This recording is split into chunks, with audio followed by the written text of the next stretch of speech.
My doctor recommended it just because we're getting older, and it's good practice to not have to deal with flu at our age, I guess. Yeah, everybody lives a fast-paced life. Everybody was going from A to B to Z all the way through, but they zone out on the world around them. Nobody really knows their neighbor. It's nice to see people taking care of us, you know, and it's the poor old veterans. They're the ones that created Canada. This is probably one of the most sought-after Rolex watches, but it's also probably one of the ones that's frauded the most.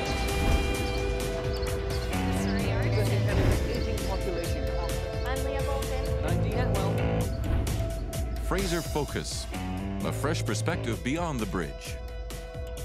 Hey guys, welcome to Fraser Focus, local faces and places here in the South Fraser and Fraser Valley area. I'm Leah Bolton. And I'm Dean Atwal. On today's edition, we profile a company that cares, a local Cloverdale business that is in the spirit of honouring Canadian veterans. And in Newton this week, we talked to the local community. It's Coffee with a Cop. They're talking about problems and possible solutions. And with the winter weather upon us, most are looking to stay healthy in this cooler season. We're exploring vaccinations. And that means time for those flu shots, Dean. For at least over the past 5 years, pharmacists have been able to administer flu shots, and those can be just available without a prescription. You just need to speak to your local pharmacist. Mr. McCracken and Mrs. McCracken. My doctor recommended it just because we're getting older, and it's good practice to not have to deal with flu at our age, I guess. And have you found a difference in the last few years? I didn't get the flu, so that's it's probably good. So far, so good. Yes, it's worked out well so far. And of course, it's free for seniors, so we take advantage of that as well. Who's going first? So if I can get you to have a seat, are you ready? The flu hits you more direct, where the common cold can take a few days to kick in. Right. And you'll get the congestion symptoms, sometimes some fever. Whereas with a proper flu, full-blown flu, you're going to get a full-on fever, weakness, can last many weeks. So what do you say to people when they come up and they say, oh, I don't get the flu shot because you're just putting stuff in there to make me sick? Well, there's myths around what's in the flu shots, but it's never been shown to be of harm. So you get it every year then? Every year. And it makes a difference? Well, I haven't had the flu in 25 years, so... There are 3 different strains. They update them every year. I believe 2 of the strains are actually similar to last year's, except there's one new influenza A strain that is being added this year. Okay, and then can I get you to apply pressure for me right there?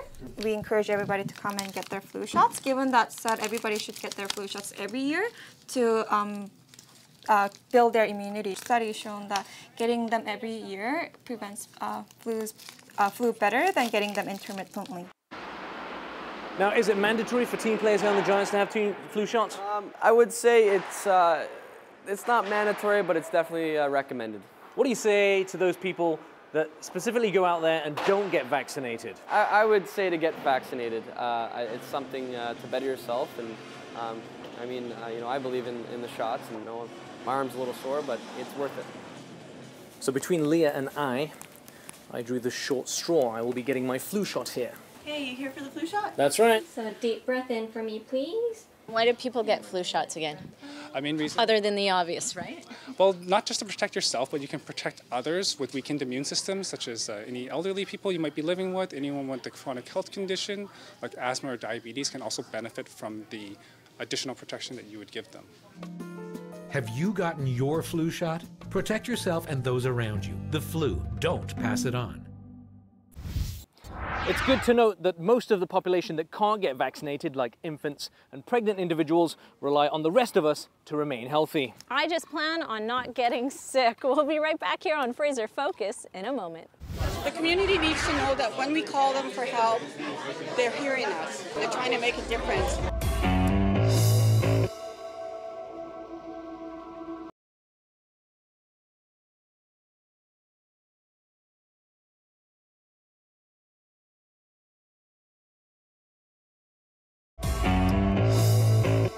Hey guys, welcome back to Fraser Focus, local faces and local places. Right now I'm here in Newton, Surrey. The series is back by popular demand, Coffee with a Cop. It's taking place at a local cafe. That's where people sit around and they talk about issues and concerns and hopefully come up with some solutions. I brought this with me today. It's the core value here of the public safety strategy. Ensure safe places. Yes. Yes. And we haven't, the fence isn't repaired, the trees haven't been cut back. This is one of a series of Coffee with a Cop meetings where we come to each of the 5 districts, we select a coffee shop, and then we attend the coffee shop basically and interact with the public in the community. It's not espresso. Anytime that we have an opportunity to meet with the community, engage with the folks, discuss any issues, concerns they have, and then provide them with information on a, obviously a very timely basis, it's always an excellent opportunity for us. You can give education, and you can give but even myself, it being aware. Now's the time to sit with them and have a coffee and chat about our problems in the community. Are there problems here? The mentally sick people that are rolling in the street here, and sometimes it's very difficult even to get them out from the store. Hey, drunk guy? Hey, it's Stover in 3 Lima 55. How are you? I'm curious if you have a call of a male down at 137 and 72. I'll tell you, it makes me feel really good when you see Espresso Cafe was full of people. Yeah. And that's what I want to see. I want to see the public engaged. Having worked in years in drug section, out on surveillance, in people's neighborhoods, I would watch. And it was the same routine over and over again. People would come out in the morning, and everybody lives a fast-paced life. Everybody, is going from A to B to Z all the way through. But they zone out on the world around them, and they miss things. And you watch the same person walk out of their house in the morning with their cup of coffee and their toast and into the car, and the same way to work, and nobody looks around. Nobody really knows their neighbor. Nobody engages anymore. And that's what we need to change, because you should know who your neighbors are. You should know what's on your street, what's normal and what's not. And if something's not normal, you should take a second look at it. And then if you need to call us, you pick up the phone and you call us. What do you have? You smoke weed? There's been really positive changes. One negative change is I've seen an increase in drug activity in my neighborhood. I think what they're doing here is really important because they're hearing us, and I think what's important is the community needs to know that when we call them for help, they're hearing us. They're trying to make a difference. Do you know where the houses are, like the houses at Atwal? We need to build community in Newton. We need people to come together, to have conversations, to talk about the issues and what are the great things that are happening in the community as well. Well, we have the commissioners and that going around the area and it's helping the town. It's made a huge improvement. What exactly is your job? So we're contracted by the Business Improvement Association to provide security patrols for the whole downtown Newton core. So we work 7 days a week, just extra presence, right, dealing with all the low priority offenses, right? Just kind of let the police deal with the big stuff, we can deal with all the little things. We called that one, fire came and they did everything. Yeah. Down. Did we come as well? No. Regarding the shoplifting issues and all those things in my store, so which is happening for quite many months. So we are already tired and fed up of those shoplifters. You're looking for some solutions then, right? So we are looking for some solutions. Every week I go there and I either check with them, I'll give them updates, or I drive by. Multitasking here with my coffee. Coffee with the Cop program has been continuing since 2015. Oh, this is a better cup. We'll be right back here on Fraser Focus in a moment. It took me 50 years before I actually got up courage. That's in 1995, before I actually went to a memorial service.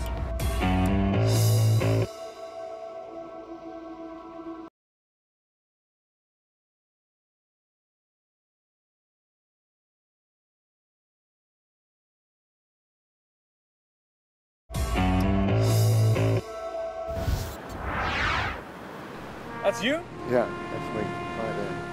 Oh, I don't know, I just found it now. You didn't know that was there? No. And you've been here every year? Yeah. That's incredible. Canadians recognize November the 11th at 11 a.m. every year as Remembrance Day. It marks the end of hostilities during World War I and is an opportunity for us to recall all those great individuals that have served our great nation ever since. Here in Cloverdale, a local business has stepped up to honor those veterans still standing.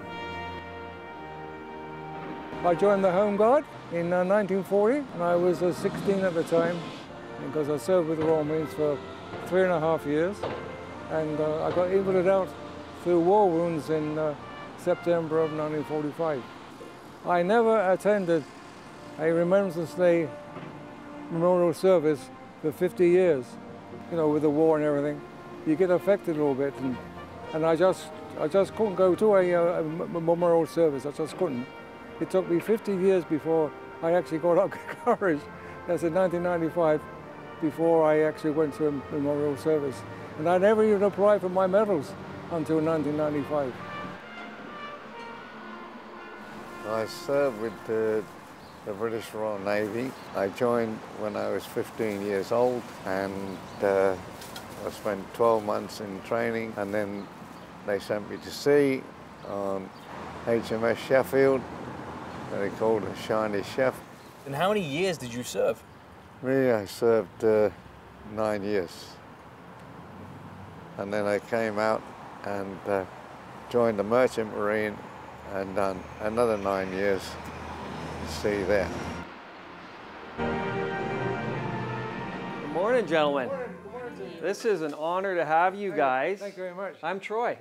Nice to meet you. You're going to do him first, or? I'm going to go into Liz's chair, and you're in my chair. Oh, I'm going to change chairs. We started building the barber shop about a year ago, and we had planned it right from the start. We wanted to give back. We have a rich history in our family. My grandfather, he served in World War II, and he was an airplane mechanic. The money he actually got from the war, he opened our family dry cleaners down the road in 1946. Oh, yeah.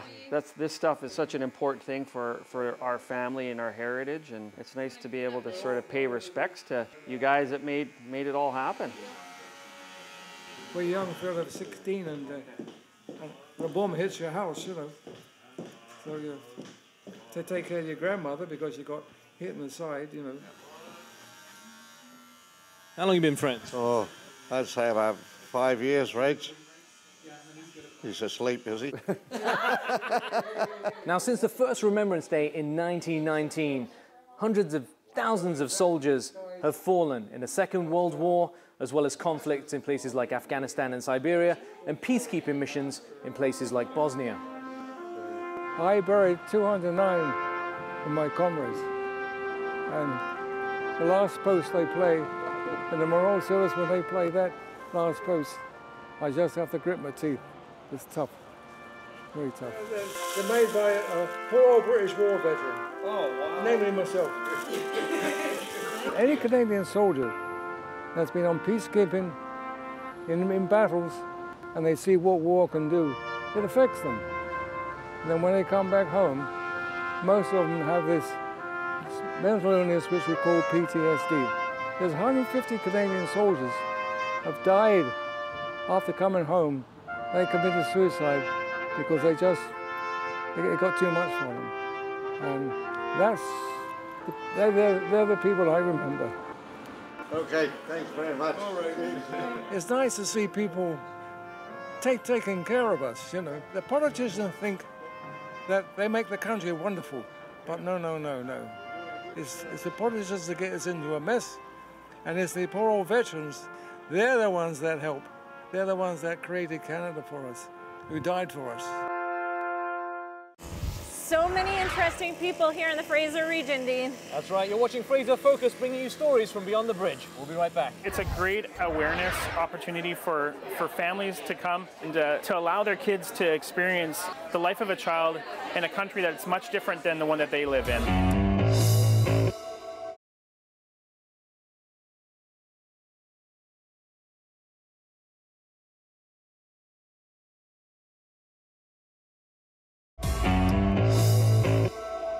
Hey guys, welcome back to Fraser Focus, local faces and local places. Right now I am in Abbotsford for the Compassion Project. It's a virtual experience to go through the lives of children from all over the world.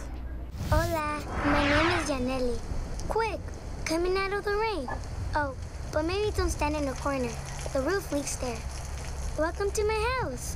Yaneli is from Dominican Republic and Samson is from Ethiopia. I live here with my mother. She's at work right now. It's a great awareness opportunity for families to come and to allow their kids to experience the life of a child in a country that's much different than the one that they live in. So you're going to see Samson's story today. This is a true story. Where are we? I imagine it's Africa. Africa, right? Yeah. Oh no, it's getting late. For them to get an idea of what the world is really like outside of Canada, outside of their city, wherever they come from, and to experience what the life of most children in the world is really like. And so it's such a privilege, again, to have Compassion here to help us see that. And we can see it on TV, we can read about it, but to actually walk through these rooms and touch things that these kids had touched, it brings it to life and what life is really like for these children. So his mom gave him to his aunt. And now he lives with 11 other people, or is actually 11 cousins. How many people do you guys live with? I have 2 other siblings and 2 parents. Yeah. So it's a house of 5. Yeah. 2 sisters, mom and dad. This is my favorite place, my Compassion Center. I've been coming here since I was 4 years old. We're actually at our school, we're going to be running a refugee simulation. So we're using this as kind of a springboard to really get an idea of what that could be. So by experiencing this idea of how can someone, like an organization like Compassion, really create this environment to be able to walk through that feels so authentic. So we're trying to use that as a springboard to see what we can make our experience look like as well. We don't really have any toys here, but that's okay. Yeah, it's a different experience until you actually get there and see the lives that they live and the emotional connection that you share with the kids there. There's a video. To my home at the news that I'd finally got a sponsor. I received my first letter. We wrote back and forth. And he told me, "You're my first friend outside my continent." She said words like, "Richmond, I love you." And that lightened me up.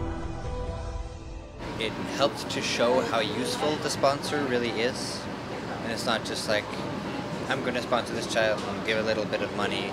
You hear people when they're these stories, and these stories are hard to hear, but it's what we need to hear.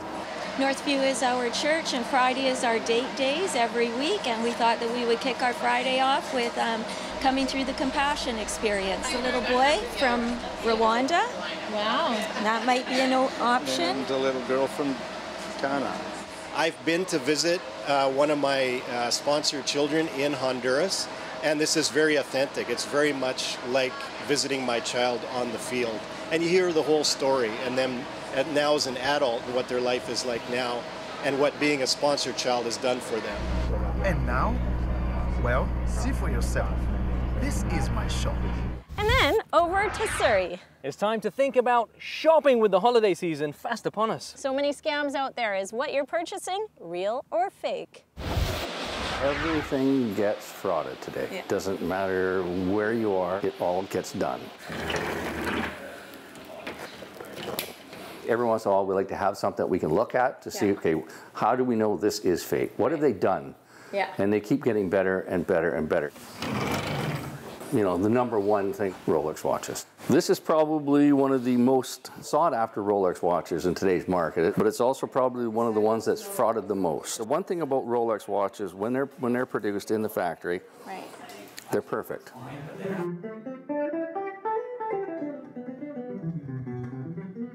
This is actually the most common brand of guitar that's faked. This is probably, I mean, in terms of watches, you have your Rolex. For guitars, you kind of have Gibson. On a real Gibson, the serial number and the made in the USA is going to be underneath the finish and the paint, and it's going to be finished over top. Okay. On the fakes, they're going to stamp it right through the finish.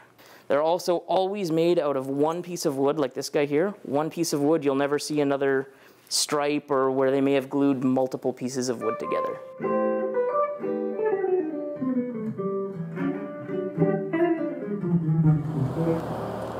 Where we see the most crime is theft from automobiles. When people are shopping, routinely they'll make a few trips to and from the mall, leaving their purchases inside their vehicle, but they're in plain view. my God, someone left their cell phone. And there's a hat too. Now, we do see a lot more people shopping online as well, you know, the Amazon and websites such as that. What can people do to protect themselves online? So if you're going to be buying things online, a few simple precautions. Certainly you want to be buying from a reputable or a trusted site. If you're buying from a third party that you know, doesn't have security measures in place, is asking for cash to be sent, then you put yourself at risk. Now it is difficult to sort of protect yourself against these things, so it's more a case of buyer beware. This first little ring that's on the spring ring is just tightened on by hand. It's not soldered. Okay. But every other jump ring after that should be soldered. So if you see a chain where, say, this second ring here is not soldered, that's a warning. Even though the little tag might say 18 karat, if it's not soldered, it's probably not gold. We actually have an x-ray machine for x-raying gold. Whoa, can I see that?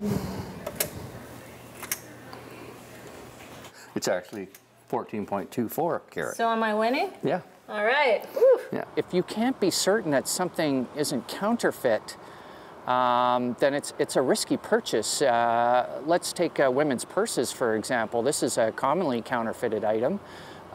They can run from $500 to $1,000, some of these purses, but if it's being offered to you for $50, you have to ask yourself, how is this possible?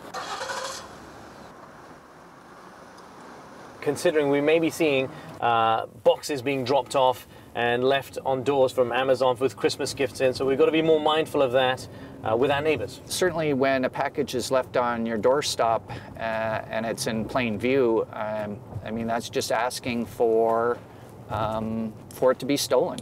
It's an invitation to thieves that they can't readily turn down. If we make it easy for them, then it becomes profitable.